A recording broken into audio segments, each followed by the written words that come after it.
Ah, geil, komm nach Hause, Mann. Das wird sexy. Komm gut nach Hause. Schreib mal, wenn du im Zug sitzt. Na? Sag tschüss. Tschüss. Wir sehen uns. Warst du an dem 4. Schrank bei mir im Zimmer? Welcher 4. Schrank bei dir im Zimmer? Da, wo der Grinder mit drin liegt? Ich weiß. Nee, warum? Nur so. Okay. Sextoys? Ja, klar. Auch für Arsch? Für Arsch.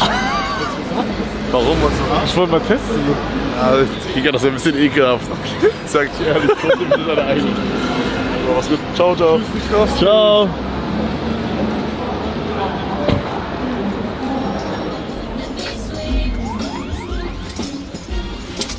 Kevin, du hast wieder was zwischen deinen